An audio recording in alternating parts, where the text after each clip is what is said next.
Hey, Wagwan, what y'all dealing with? Yo, the election is tomorrow, and things are shaping up pretty interestingly so far. From what I'm seeing, the prediction for the popular vote is really close at this point, and people are now watching the numbers as they go along. And people are really saying that it's not easy to predict at this point who is going to be the next president.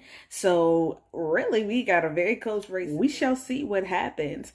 I even have been seeing that there is a huge gap in the numbers vote for gender. Kamala Harris is pretty much taking the lead for the woman's vote. Go figure. Predictably. And of course, there's a lot more men that are saying that they're going to vote for Trump. A lot of people who was voting Democrat before, Black and Latino people who have been voting for the Democratic Party, now are kind of switching over or are just saying that they're not going to vote at all. And we're still trying to see who's going to pull ahead at this point. The next thing that I want to talk about is a video that I saw where somebody was talking about the difference between a red flag and something that's just a weakness that somebody has. Take a look. There are a lot of people that don't know the difference between a red flag and a weakness. Not everything that you don't like about somebody is a red flag. If I meet you and I say, listen, baby, when I get upset or something bothers me, I tend to shut down. I don't talk much. And that's with everybody, including you. But I'm working on it. That's not a red flag. If you call something out that I'm doing, and despite some resistance, I come to a place eventually where I'm like, you know what? That wasn't my intention. My bad. I'll work on that. That's not a red flag. That's a weakness that I'm acknowledging, and I'm reassuring you that, yeah, this is a problem, but it will improve. But a red flag is if I know how problematic something is, and I'll go to any extreme measure to protect or deflect from what I don't want to address. And I find every way possible to make you the bad guy for calling me out. That's a red flag. The red flag isn't us having weaknesses. We all have those. The red flag comes from us being comfortable in our weakness and protecting that weakness by gaslighting, misdirection, or attempting to make you feel crazy about calling out something just because I don't want to acknowledge it or change my ways. So listen, stop confusing that with weaknesses. They're two different things, two very different things. Not everything that you don't like is a red flag. I think it's important to really define these differences between a weakness and something that's a red flag that actually makes that person a bad person. For instance, you can say that somebody has problems remembering stuff. They have a problem with remembering to take out the trash. They got a problem with remembering to make sure that they put the roll on the toilet paper roll and, different stuff like that. And you can say, well, that's a red flag. I would look at a red flag as something that a person is not willing to acknowledge. But if the person is able to say, you know what, this is a weakness and it's something that I need to work on. Thank you for bringing it to my attention. It's something I need to work on. It's something I need to put my energy into. Versus being like, you know what? That's not my problem. Just because I forget to take the trash out, oh well. That's not my fault. That's because you don't remind me. That's the reason why I don't remember to do it. Then that turns it into something else because that's introducing the concept of gaslighting and turning it around to make it the other person's fault.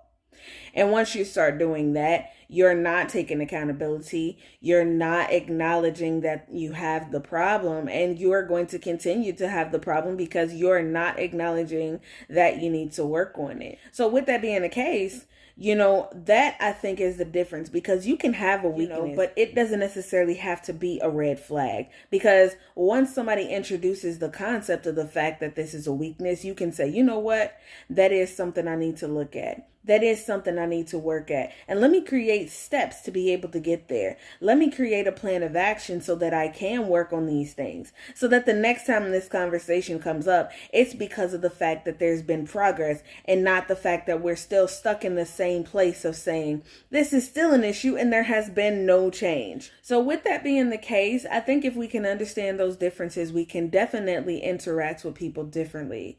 Because I think that if you look at everything that you don't like as a red flag, if you look at everything that irritates you and bothers you as a red flag, I think that you will have a hard time being able to get through some of the bumps and bruises along the way that will help you to be able to get to a person that is really a good person. You could miss out on a lot of the good attributes that somebody has with things that they may just not be aware of. You know what I'm saying? With high numbers of people not being taught, essential life lessons and essential life skills in life, there could be something that you might be like, you know what, that's a red flag. They got to know that they do that. And they really might not. You better preach the pastor. I want to ask you guys a question. Yeah, it's going to get a little bit deep on you now. Well, the question that I want to ask goes along the lines of this. Do you think that the concept of Black love is becoming something that's a dying aspect of society? Here's why I ask. There's a lot of discussions going on right now that talk about the fact that people are more happy with being single.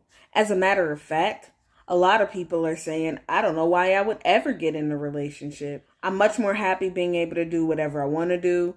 I'm much more happy not having to make accommodations for being with somebody. I'm much more happy being able to make my own rules, not answer to anybody, and not have any responsibilities. The reason why this strikes me as something that is making a big change in society is because when you look at that, it doesn't look appealing to ever be in a relationship. A lot of people are saying they would never in life get married. Why would I ever do that? A lot of people are saying they would never in life have children. They don't even understand why people have children. I don't know. Continue civilization, you know what I'm saying? Population. I'm just saying, just some ideas, throwing that out there. But it's interesting because this is now becoming the majority. And people are really feeling like they don't understand why you would ever be in a relationship. I'm hearing a lot of women say, you know what?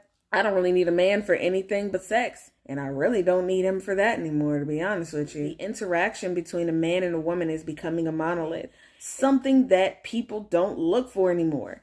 And it's an interesting thing because for me, family gives you something to fight for. To me, love is one of the greatest accomplishments that you can really, really strive for in your life. I think that it's one of the things that makes your life complete. And I think that without it, you can be educated, you can be articulate, you can be able to be successful financially. But I do think that it leaves your life empty if you don't have it. I do think that your life is much more fulfilling when you do have it. And I think that it gives you something to strive for. And it gives you something to continue to want to be better for. Because you can have ambition. But I do think that love makes you whole. Striving to be a wife and a mother is something that I have always felt like I wanted to do. And I guess for me, I just really don't see the logic in wanting to end up alone at the end of your life. I truly do feel like there is something to strive for as it relates to love, relationships, families, familyhood, parenthood. And I think that to erase that from society is not going to do us any favors. As a matter of fact, it definitely is going to end up shortchanging us in the end because, there will be a lot less communication skills because people won't know how to communicate and interact with each other. There will be a lot less ways that people are able to understand intimacy. There will be a lot less parenthood skills. And I think that with those things being the case, it really is going to become a robot society. And that really is going to be what we're going to be left with in the end. I just want to get y'all's comments on this matter, and what I'm going to do is I'm going to drop my social media information right here like I always do so that y'all can go ahead and connect with my social media and y'all can drop some comments in the comment section for me. You know that I always have a whole lot of different posts on there, so check out the vibe. Also, I'm going to go ahead and put my YouTube information right here as well, so you can go ahead and hit the subscribe button and go ahead and hit the notification button as well so that you can check out whenever I post new videos. You can be the first one to know. I have a My New Voice playlist so that you can go ahead and check out all of the different variety of topics that I talked about on there and hit me with some likes, show me some love. You already know the deal. But in the meantime, in between time, peace.